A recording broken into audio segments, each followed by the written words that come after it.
Peters Lewis, and Director of Community Initiatives and Advising, Brian Green. Good morning. Good morning. Great to be here. So it's the last week of school. Yes. Yeah. So kids don't need to do anything.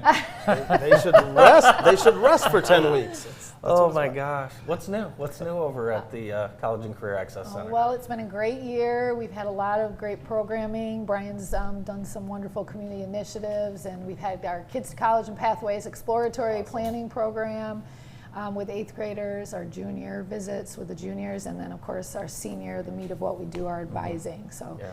And we're going into the summer with our summer melt programming and our outreach, which Brian does a wonderful job of directing and making sure the kids are learning, and so we're excited about that. You guys do a great job of celebrating all the students here in Jackson County. Oh, yeah, thank you.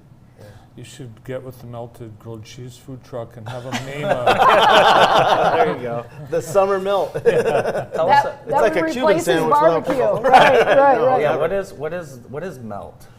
So I was actually asked that the other day, what's summer melt? Did you guys come up with that? And I would love to say that we coined that phrase, but really it's a perfect description of what summer melt is. Students have all of these plans, these goals, these aspirations, and during their senior year, they're fervent in their plans. But then that's a long period between summer and starting in the fall. And plans and best laid intentions kind of fall through the crack, kind of melt off a little bit over the summer, through the summer heat, however you want to look at it. Melting, we try to make sure that those plans don't melt, that they show up just as the aspiration was at the end of the school year. Yeah. It's just that strong going into the fall. Your services and outreach doesn't stop just because it's summer. Right. Yeah, there's no vacation for us. And we see a big gap in terms of what the students are aspiring to do. So for example, 81% of seniors this year are saying at the end of their senior year that they want to go to college, but we traditionally see a 12 to 20% gap in the folks that actually enter into college. So Plans we're really, melting. Yeah, plans It's melting. off. Wow. Exactly. Yeah. We've got a new leadership structure at CACC. Yes, big congrats to our new director of community initiatives and advising. Congrats. He's going to have a big focus on adult programming, and then making sure the advisors are really in touch with all of the community initiatives and overseeing that. And then we have a new director of development, operations, and impact, and so she's very much behind the scenes, and she's going on her 5th year with us. Brian's going on his 11th year with us. Cannot believe. Congrats.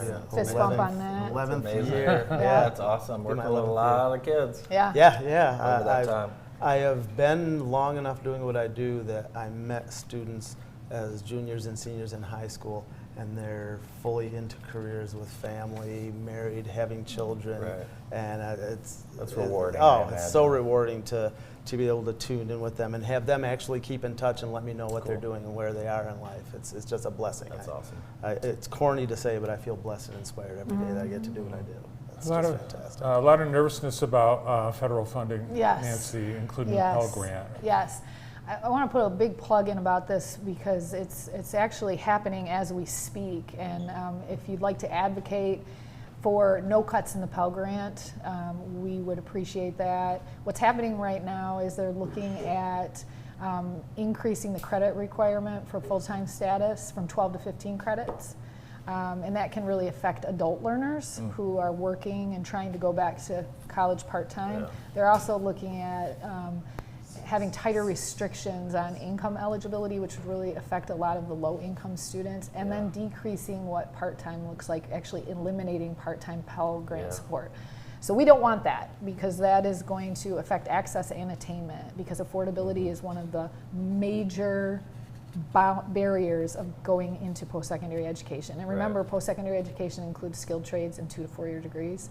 And so for us, we don't want to cut in Pell Grant, and we would love to have anybody that is interested in advocating for that to do it now, because it's passing through pretty quickly. Interesting. Even just something like the 12 credit hours to 15. Yeah. I mean, that can end up being another full evening a week for someone that they just don't have. Exactly. Yeah. Exactly. Brent Ellis, SAU president, last week said that colleges are seriously looking at laying staff off because of the impact that will have. Yes. And that's pretty significant. That is significant. Very significant. Yeah. Thank you for touching on that. I appreciate it. Let's And like you say, just that you know, you don't think about what those couple credits mean, but if it's the difference of being able to balance your family, your work, and Right. going back to school, that's a huge impact Yeah. that has a domino effect on everything. Financial as well, which we Yeah. didn't even touch on.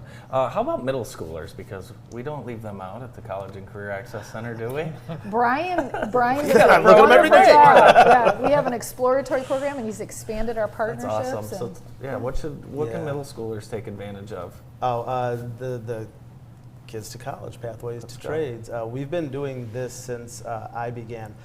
11 years ago, we were just introducing the Pathways piece to Kids to College, and it was creating this, culture of going to college, but now it's looking at everything post-secondary, and we meet them at the 8th grade level when they're just starting. I'm always so impressed with our 8th graders that have a plan and know what they want to go into, know what they want to do. They've had some ideas and they've been thinking about it already. But it's this early awareness piece where we have a curriculum full of college and career-related activities for their age level, for them to grasp onto, and that's done in each classroom in the 13 districts. And then we coordinate a culminating field trip that takes them for a morning at a manufacturer or a business or an agency, and then out to a college campus in the afternoon. So they kind of get a balance of what post-secondary options are in the trades, what are along the college route, and I'm blessed to do that for all 13 districts. And you're I probably get to go out on every one of those tours. I'm to sure Chaparral. you're showing students things they've never seen before. Yeah, absolutely, absolutely. And in some cases, they're asking questions that really encourage us to think that, I'm around long enough now that they'll say, my older brother or sister, went in this program, or I remember you guys from coming in and doing this and that. And just the presence is, I feel, making kids think at an earlier and earlier age, what are my options? And when I talk to them, they've got great ideas and great questions for me. So it's great to hear. fantastic. Brian expanded our partnerships with that. We were able to take 8th graders out to the prosecutor's office this year, and we're also going out to Henry Ford, and of course, shout outs to all of our other partners, places like Mackey, Lomar, Yeah. Wardcraft. Yep. Just some great companies and Yeah. colleges. That You they guys go are to. pretty amazing. And you look at your stats, you reach every kid, every, Over 5,000 a year. Yeah. Yeah. Yep. And between the center, the 8th graders, all the 8th graders in the county, all the juniors in the county, and then the seniors in the county, we're hitting over 5,000 folks per year, K through adulthood. We're very blessed in this county.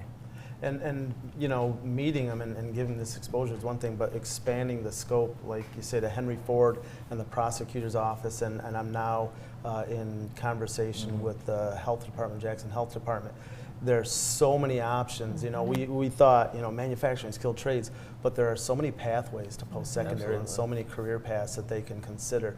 And just, starting these new partnerships and seeing what they have to offer in terms of tours, it expands what we, kind of has always thought of as post-secondary. Showing these kids too that there's some great jobs right here around the corner from where they live. Yes. Local to their 100%. community, right in the backyard. And that Yeah. helps our, obviously, economy and workforce if they come back.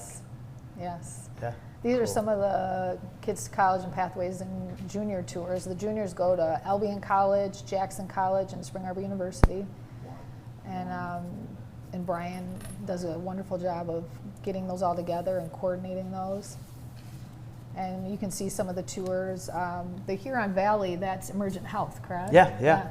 Yep, that is a partner that has been so beneficial and valuable to us, and they're located in Ann Arbor. So anytime I have an opportunity to partner with Eastern Michigan University, they're right on the way. So it's just more options to be able to take more tours and more directions, and they've just been a fantastic partner. And I look at those pictures and I think, oh, I took that picture. I took that picture, and so it's like it's so heartwarming to see that project.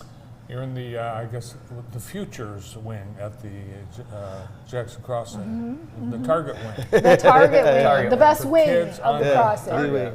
Yeah. For kids that need to have a target on their future. Yeah, love that. Oh, we Brilliant might play use on words. that. Yeah, we might hope you have a very busy and productive summer. Yeah, Wow. it'll be great. Thanks for having It's us. our Thank you favorite both time so of year much. almost. Yeah, I appreciate it. Nancy Peters-Lewis and Brian Green from the College and Career Access Center. More of the morning show after this.